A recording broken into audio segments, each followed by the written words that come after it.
Welcome to this course on data structures and algorithms.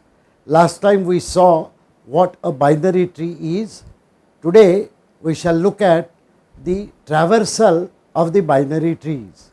Traversing binary trees, we had noted last time, that can be done in three different fashions. One is called the pre-order traversal. The simple mechanism of pre-order traversal is we display the root, then we traverse left recursively. So then we will display 40, 40, 20, 25, 23, all of them will be covered first, and then finally we traverse right recursively. Whatever the order that we get is actually equivalent to a pre-order traversal. What is an in-order traversal? In-order traversal, we first traverse the left recursively, then we display the root, and then we traverse the right recursively. So a very simple change of the order creates an in-order traversal. You would have guessed by now what would be the post-order traversal. Here we traverse the left recursively, then right recursively, and then we display the root. So this will be the order in which, for example, the data will be printed out if we do a post-order traversal. First 23 will come, then 25, then 20, then 40, then 85, then 80, then 95, then 90, and finally 60. What exactly is the use of these left, the post order, pre order and in order traversal? Well, as I had hinted last time, we had seen the way in which expressions are written. Ordinarily we write them in infix notation, but we had noticed that if we represent them as prefix or postfix, then we will be able to evaluate them very easily, because the priority of the operators is implicitly taken care of in the prefix and postfix notation. We shall see an example of these notations here as applications of the traversals. Consider the simple expression a plus b that we write. We recall that in prefix we would have written it as plus ab, and in postfix we would have written it as ab plus.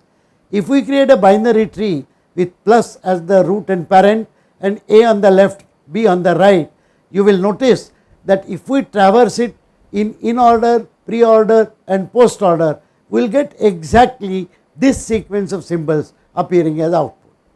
Here is another example.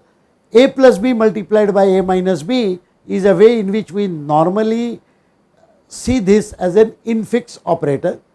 The prefix expression would be written as star plus ab minus ab, and postfix will be written as ab plus ab minus star.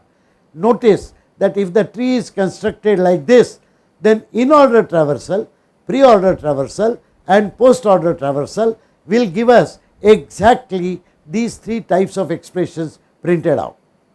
Here is another example, a slightly more complex expression. In fixed notation we would have written this as a raised to b multiplied by c plus d into e minus f, all divided by g. The tree for representing this expression is shown here. The prefix representation of this expression will be like this, and postfix expression representation of the same expression will be like this.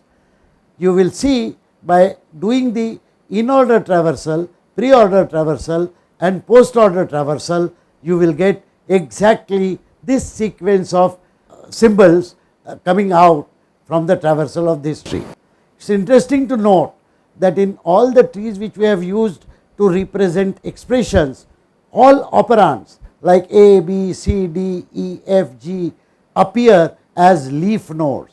All operators appear as parent nodes of these leaf nodes, and if you look carefully, the order in which these operators appear in the tree implicitly represent the priority in which these operations are to be carried out.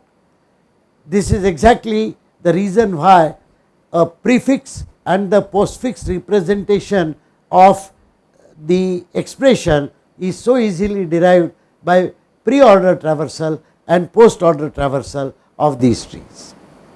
We had seen in this session some examples and utilization of pre-order, post-order and in-order traversal in the context of writing expressions representing them as trees, so that we can easily get the prefix, postfix and infix notation of the same expression by using any one of the three traversals. Thank you.